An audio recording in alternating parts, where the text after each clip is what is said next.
የእግዚአብሔርን ቃል ከሐዋርያት ሥራ ምዕራፍ 2 ቁጥር 1 ጀምሮ ያለውን ቃል እናነባለን። ከዛ አልፎ ቁጥር 17ን ያነብልናል። በኢየሱስ ስም አነባዋለሁ። በዓለ ሃምሳ የተባለው ቀን በደረሰ ጊዜ ሁሉም በአንድ ልብ ሆነው ሳሉ ድንገት እንደሚነጥቅ አውሎ ንፋስ ከሰማይ ድምፅ መጣ። አሜን። ተቀምጠውም የነበሩበትን ቤት ሁሉ ሞላው። እንደ እሳትም የተከፋፈሉ ልሳኖች ታዩአቸው፣ በእያንዳንዳቸውም ላይ ተቀመጠባቸው። በሁሉም መንፈስ ቅዱስ ሞላባቸው። መንፈስም ይናገሩ ዘንድ እንደሰጣቸው በሌላ ቋንቋዎች ይናገሩ ጀመሩ። ሃሌሉያ። በሁሉም ላይ መንፈስ ቅዱስ ምን አለባቸው? ሞላባቸው። ቁጥር 17ን አንብበልን አልፈ። እግዚአብሔር ይላል በመጨረሻው ቀን እንዲህ ይሆናል፣ ሥጋ በለበሰ ሁሉ ላይ ከመንፈሴ አፈሳለሁ። ወንዶችና ሴት ልጆቻችሁ ትንቢት ይናገራሉ፣ ጎበዞቻችሁም ራእይ ያያሉ፣ ሽማግሌዎቻችሁም ሕልምን ያልማሉ። ደግሞም በዚያ ወራት በወንድና በሴት ባሪያዎቼ ላይ ከመንፈሴ አፈሳለሁ፣ ትንቢትን ይናገራሉ። ሃሌሉያ። አንድ ሰው ሲጮህ ሃሌሉያ ይበል። መንፈስን የሚፈልግ የተጠማ የተራበ የናፈቀ የሚያንኳኳ የሚፈልግ ጮሆ ሃሌሉያ ይበል። ድገሙና በሉት እስቲ። ይህ ሃሌሉያ እግዚአብሔርን ይመስገን ከማለት ባሻገር በተጠማ በተራበ በተፈለገ ልብ የተሞላ ሃሌሉያ ነው። አሜን አሜን።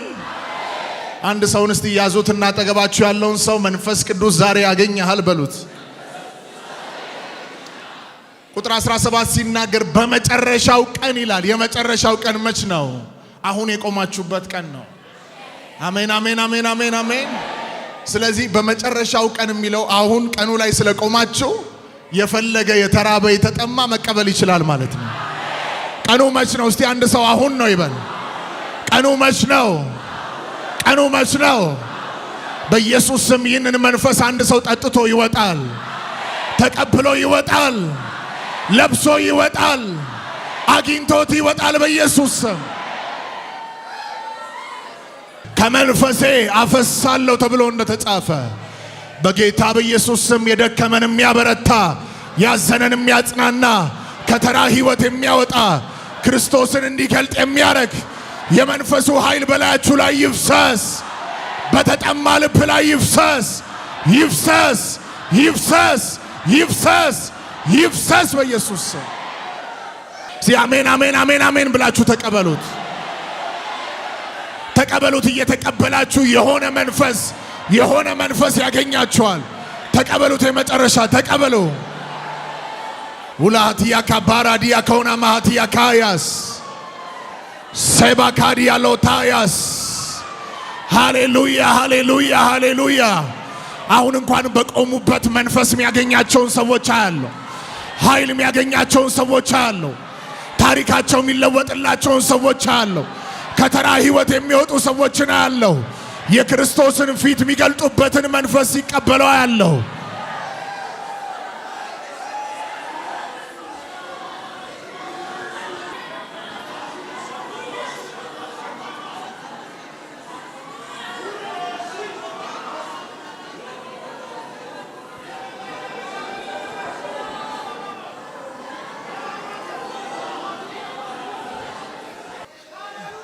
ዛሬ አንዳንዶች በልሳን የማይጸልዩ በሳት ልሳን መጸለይ ይጀምራሉ።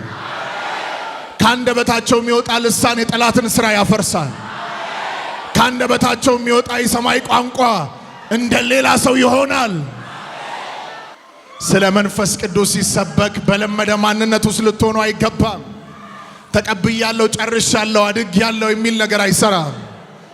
እሱ ነው ደካማን የሚያበረታው፣ እሱ ነው የሚያቆመው። ዛሬ ብዙ ሰዎች ታሪካቸው የሚቀየርላቸው ቀን ይሆናል። ሌሊቶቻቸው የሚቀየርበት ቀን ይሆናል። የክርስትና ሕይወታቸው የሚቀየርበት ቀን ይሆናል። ያማኝ ሕይወት በብር አይደለም የሚቀየረው፣ በወርቅ አይደለም፣ በዝና አይደለም፣ በክብር አይደለም የሚቀየረው። ያማኝ ሕይወት ከክብር ወደ ክብር የሚቀየረው የልጁን መልክ የሚመስለው በመንፈስ ቅዱስ ኃይል ነው። ሃሌሉያ። ጠላቶቻችሁ የትኛውንም ያህል ብር ብትሰበስቡ፣ የትኛውንም ያህል ዲግሪ ብትጭኑ፣ የትኛውንም ያህል ዝና ቢኖራችሁ አይፈሯችሁም። ነገር ግን ተሞመንት ሁል ጊዜ መንፈስ ቅዱስ እየመጣ ኃይልን ሲጨምርላችሁ፣ ህልውናውን ሲጨምርላችሁ፣ ያን ጊዜ በፊታችሁ ላይ ክርስቶስ መልክ ይታያል። ጠላቶቻችሁ እናንተን መፍራት ይጀምራሉ። ቃሉን እንደሰማችሁት ሐዋርያት ሥራ ምዕራፍ 2 ከቁጥር 1 ጀምሮ ስታነቡ በዓለ ሃምሳ የተባለ የበዓል ቀን ነው። ይህ በዓለ ሃምሳ የሚባለው ቀን የበዓሉ ቀን ከፋሲካ በኋላ በ50ኛው ቀን የሚከበር በእስራኤል ያለ በዓል ነው።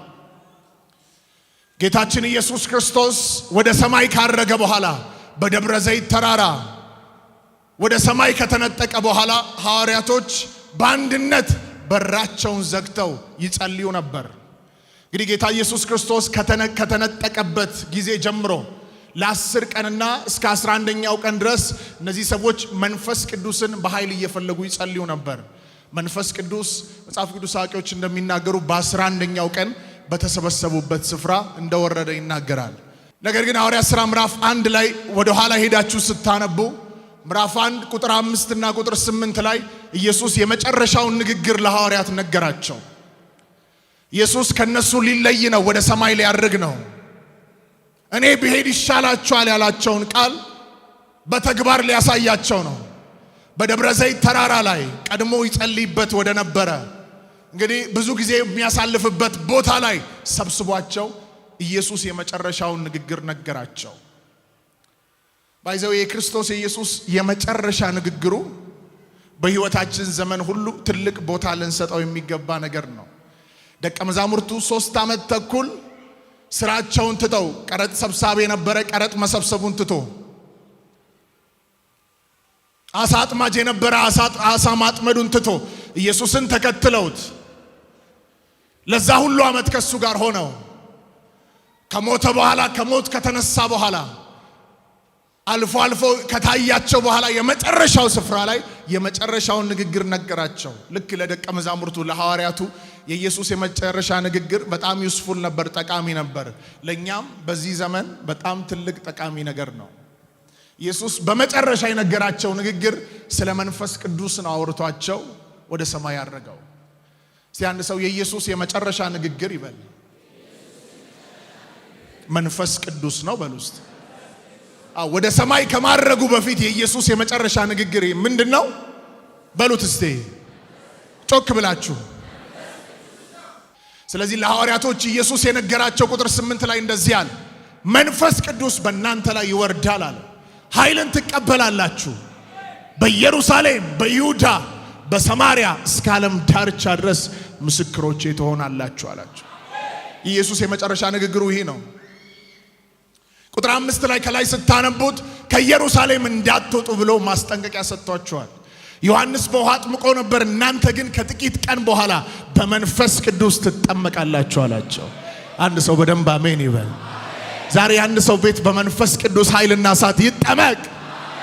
ኤታላ ፓራዲያ ካያስ ስታዩ ቃሉን ማስጠንቀቂያም አለው፣ ማድረግ ያለባቸውም ትእዛዝ አለ። ማስጠንቀቂያው እንዳትወጡ አላቸው። ከወጣችሁ ምን አለ ማለት ነው? ሽንፈት አለ ማለቱ ነው። ነገር ግን ቁጥር 8 ላይ መጥተው ገደቡን ሲያነሳላቸው እሱ ከወረደ በኋላ ግን ትወጣላችሁ፣ አይደለም በኢየሩሳሌም ብቻ አይደለም እስከ ዓለም ዳርቻ ድረስ ትሄዳላችሁ፣ ምስክሮቼ ትሆናላችሁ አላቸው። በዚህ ቃል ውስጥ አንድ ነገር እንረዳለን። ሰው አማኝ ያለ መንፈስ ቅዱስ የክርስቶስ ኢየሱስ ምስክር መሆን አይችልም። ምንም እንኳን ሲሰቀል ቢያዩት፣ ሲሞት ቢያዩት፣ ከሞት መነሳቱንም ቢያዩ ያንን ያዩትን እውነት ለመናገር መንፈስ ቅዱስ ያስፈልጋቸዋል። ኢየሱስ ይህንን ነገር ከነገራቸው በኋላ እያዩት ወደ ሰማይ አረገ። እዛው ደብረ ዘይት ተራራ ላይ ኢየሱስ ብዙውን ጊዜው የሚያሳልፍበት ሌሊት የሚጸልይበት ቦታ ላይ እዛው ጋር ሲነጠቅ አዩት። ኢየሱስ ከዓይናቸው ተሰወረ። እነዚህ ሰዎች እዛ ረጅም ሰዓት የሚቆሙ ይመስለኛል። ቆመው እያዩ እየተመለከቱ እያለ እዛው ቆመው እንዳይቀሩ መላእክቶች ተገለጡና እንደዚህ አላቸው፣ አሁን ሲሄድ ያያችሁት ኢየሱስ በታላቅ ክብርና ግርማ ተመልሶ ይመጣል አላቸው። አንድ ሰው አሜን ይበል። ግን ቀድሞ የተናገራቸውን ቃል ያዙና በአንድ ልብ ሆነው በኢየሩሳሌም በራቸውን ዘግተው ማንን ይፈልጉ ነበር? መንፈስ ቅዱስ። እንግዲህ እነዚህ ሐዋርያት ከጥቂት ቀን በፊት፣ ከጥቂት ደቂቃ በፊት፣ ከጥቂት ሰዓታት በፊት አሕዛቦች ወይንም አይሁዶች፣ ፈሪሳውያን፣ ሰዱቃውያን በሕጉ የተማሩ ሰዎች እነዚህ ሰዎች ቢያዩአቸው ሊፈሯቸው አይችልም። የሚናገሩትን ቃል ሊቀበሉ አይችሉም። ነገር ግን ይህ መንፈስ ላያቸው ላይ ከመጣ በኋላ ታሪክ ሁሉ ተለዋወጠ። ይገርመኛል። የመንፈስ ቅዱስ ሥራ በደካማው ላይ ሲመጣ ደካማን ያበረታል። በወደቀ ሰው ላይ ሲመጣ የወደቀውን አንስቶ ብዙዎችን እንዲያነሳ ያደርገዋል። አሜን፣ አሜን፣ አሜን፣ አሜን። ይህ መንፈስ ለሙታን ሕይወትን ይሰጣል። የሌለውን ወደ መኖር ያመጣል። የእናንተን ሕይወት ብቻ አይደለም። መጽሐፍ ሲናገር መዝሙር 104 ላይ የምድርን ፊት ያድሳል ይላል። ሃሌሉያ። ዛሬ የምድርን ፊት የሚያድሰው መንፈስ በእናንተ ሕይወት ላይ ያልፋል። ሕይወታችሁን ያድሰዋል። በዚህ ዘመን ከብዙ አማኞች ሕይወት ላይ የጠፋው ነገር፣ ከሁላችን የጠፋው ነገር መንፈስ ቅዱስን መፈለግ ነው። እነዚህ ሰዎች በአንድ ልብ ሆነው ማንን ይፈልጉ ነበር? መንፈስ ቅዱስን ይፈልጉ ነበር።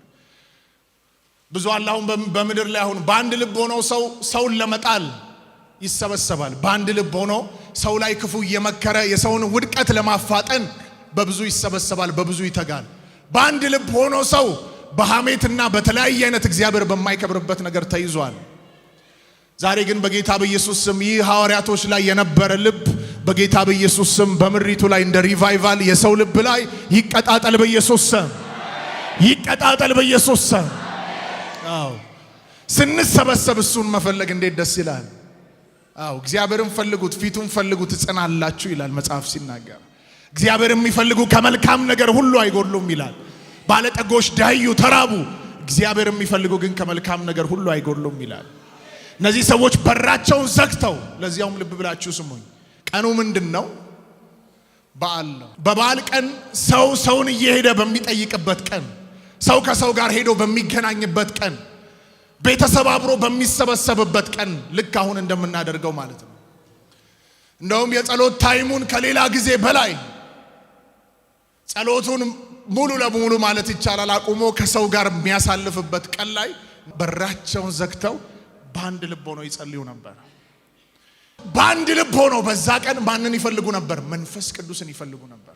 እየፈለጉ የነበሩት ትላንትና የጣሉትን ቢዝነስ አይደለም፣ ትላንትና ያቆሙትን ስራ ጌታ ሆይ አስጀምረን የትላንትናውን ስራ እያሉ አልነበረም። በልባቸው የነበረ ረሃብ፣ በልባቸው የነበረ ጥማት፣ በልባቸው የነበረ ጩኸት በአንድ ልብ መንፈስ ቅዱስን ይፈልጉ ነበር። ያለ መንፈስ ቅዱስ ወጥተው ይህንን ወንጌል እንደማይናገሩ ያውቃሉ። ያለ መንፈስ ቅዱስ እንደሚሸነፉ ያውቃሉ። ያለ መንፈስ ቅዱስ ባዶ እንደሆኑ ያውቃሉ።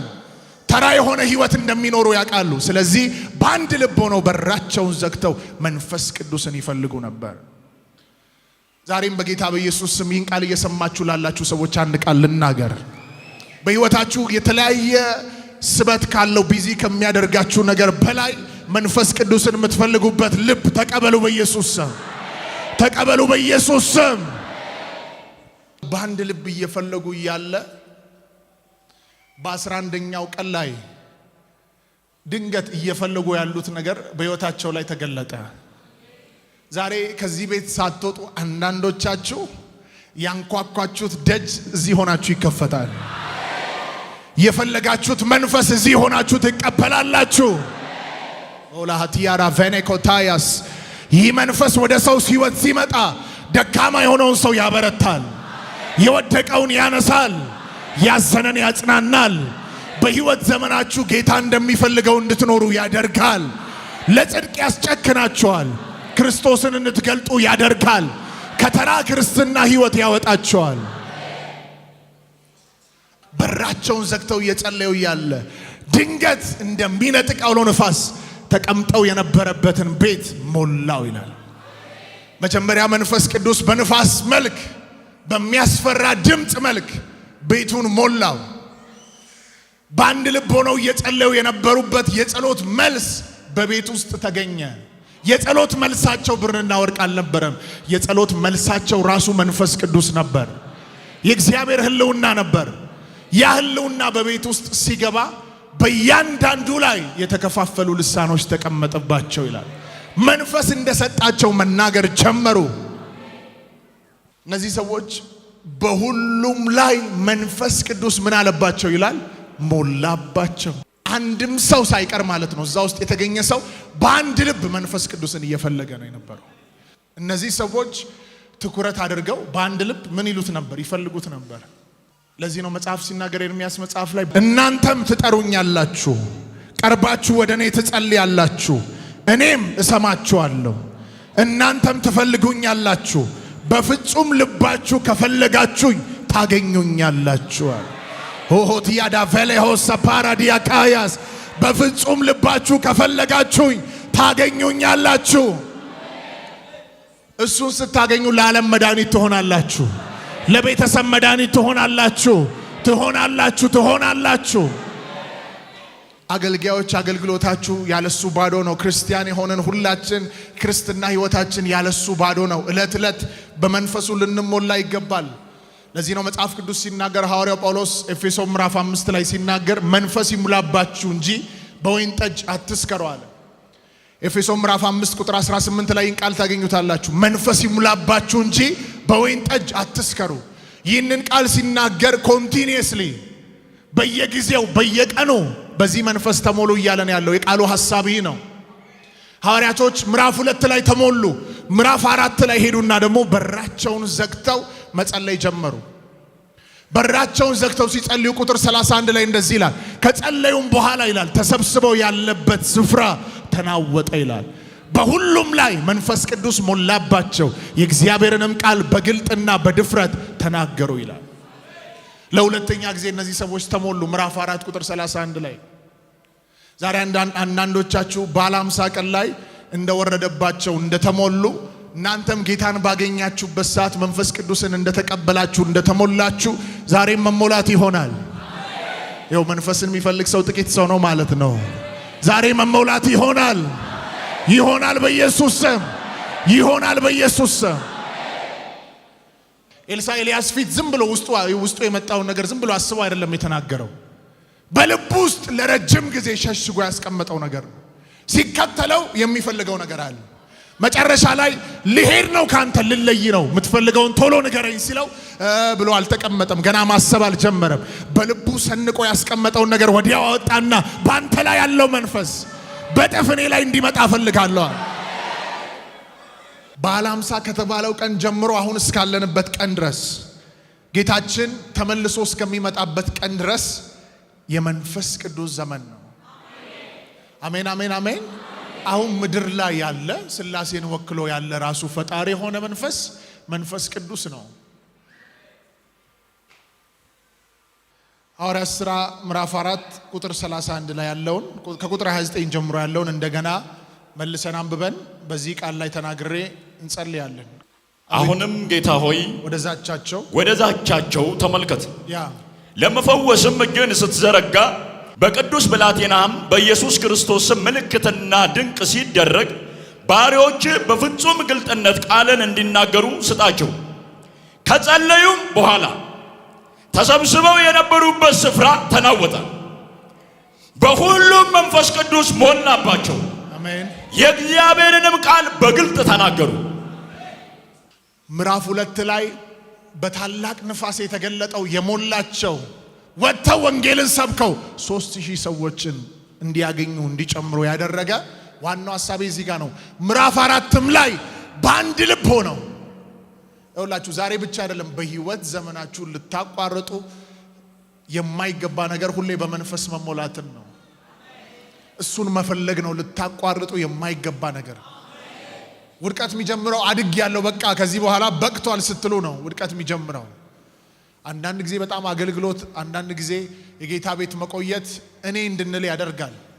በጌታ ፊት ነው ብላችሁ ሁሌ በጸጋው ዙፋን ስር የሚንበረከክ የሚፈስ ልብ መንፈስ ቅዱስ ገና ሲባል እስትንፋስ እንደሆነ። ለምሳሌ አሁን አንዳንዶቻችሁ በእስትንፋስ ይቀለዳል። አሁን አንድ 10 ደቂቃ ኑና እዚህ ጋር አፍንጫችሁን ሊያዝ አፋችሁን ሊያዝ ብል እሺ የሚለኝ ሰው አለ? የመቀጠሉ ህልውናው ያለው ያ የሚስበው እስትንፋስ ውስጥ ነው። በዚህ የተረዳ ሰው በምድር ካለ በዙሪያው ካለ ነገር በላይ መንፈስ ቅዱስ የመኖሩ ህልውና ስለሆነ አሳ ከውሃ ውስጥ ወጥቶ መኖር እንደማይችል መንፈስ ቅዱስ እንደዚህ ለነፍሱ ህልውና ለመቆም ለመኖር እንደሚያስፈልገው ገብቶት ከመንፈስ ቅዱስ ጋር የሙጥኝ ብሎ የሚኖር ሰው ነው የምንሆነው። እንደገና በራቸውን ዘግተው ምዕራፍ 4 ቁጥር 31 ላይ መንፈስ ቅዱስን ፈለጉት። ምን አሉ መሰላችሁ? በዙሪያ ዛቻ በስቷል፣ ተቃውሞ በስቷል። እነዚህ ሰዎች በራቸውን ዘጉ። ሁሌ በራችንን መዝጋት ይሁንልን። በራችንን ዘግተን ከሱና እኛ ብቻ አብረን የምናሳልፍበትን ጊዜ እግዚአብሔር ይስጠን። በራቸውን ዘግተው ማሳለፍ ጀመሩ። ምን አሉ መሰላችሁ? አቤቱ ወደ ዛቻቸው ተመልከት አሉ። ሰው ፊት ማይናገሩትን ነገር፣ ሰው ፊት ማይጸልዩትን ጸሎት በራቸውን ዘግተው እነሱ በተሰበሰቡበት ቦታ እነዚህ ያሉ አቤቱ ወደ ዛቻቸው ተመልከት፣ በቅዱስ ብላቴና በኢየሱስ ስም ድንቅና ታምራትን አድርግ። ልክ ይህንን ጸሎት እየጸለዩ እያለ ዛሬም እንደሚያስፈልጋቸው እየጸለዩ እያለ እንዲህ ይላል።